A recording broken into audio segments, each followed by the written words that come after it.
Nakiisang iba't ibang ahensya ng pamahalaan kabilang ang Philippine National Police, Philippine Coast Guard, Armed Forces of the Philippines, mga lokal na pamahalaan, paaralan, civil society groups at pribadong sektor sa pagdiriwang ng International Coastal Cleanup 2025 na pinangunahan ng DENR na ginanap nitong ikatlong Sabado ng Setyembre taong kasalukuyan.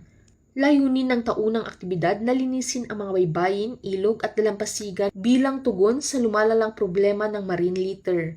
Ayon sa tala, mahigit 81,000 volunteers ang lumahok noong nakaraang taon at nakalikom ng higit 391,000 bag na basura sa loob lamang ng isang araw, patunay ng sama-samang pagkilos ng mga Pilipino para sa kalikasan. Binigyang diin ng pamahalaan na ang ICC ay hindi lamang simpleng paglilinis kundi bahagi ng mas malawak na kampanya laban sa polusyon sa dagat at pagbabago ng klima, kasabay ng pagpapatupad ng mga batas tulad ng RA 9003 o Ecological Solid Waste Management Act at RA 11898 o Extended Producer Responsibility Act at ng National Plan of Action for Marine Litter na naglalayong makamit ang zero waste to Philippine waters by 2040. Pinatitibay ng partisipasyon ng PNP, PCG at iba pang katuwang na ahensya ang seguridad at kaayusan ng aktibidad, kasabay ng pagpapalaganap ng disiplina at tamang pamamahala sa basura. Dagdag pa rito, hinihikayat ang publiko na gawing panghabang buhay na gawain ang pangangalaga sa kapaligiran hindi lamang tuwing ICC Day.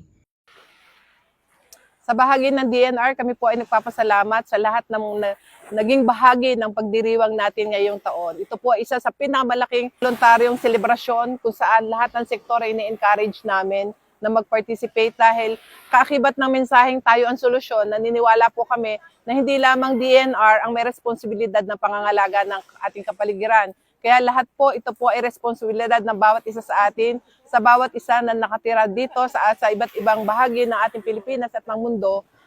Ito po ay dapat ginagawa natin dahil yung simple pong pamumulot ng basura, hindi lamang po ito simpleng pagtugon o paglilinis ng kapaligiran, kundi ito po ay nagpapakita din na bawat isa sa atin ay responsibilidad po natin na magtulong-tulong at maging bahagi ng lahat ng activities na makakabuti para magkaroon ng malinis at maayos na kapaligiran para sa ating mga anak, sa magiging anak ng ating anak at para sa future ng mga kabataan. So sa amin po sa DNR, marami pong salamat sa PNP, sa lahat ng mga naging bahagi ng selebrasyon ngayong taong ito at umaasa po kami na sa mga susunod pang taon ay maging bahagi kayo ng ganitong pagdiriwang. Salamat po. Mula dito sa Barangay Lazareto, Calapan City, Oriental, Mindoro, ako ang inyong PNN correspondent, Patrolwoman Christine Lorenzo, alagad ng batas, tagataguyod ng Balitang Pulis.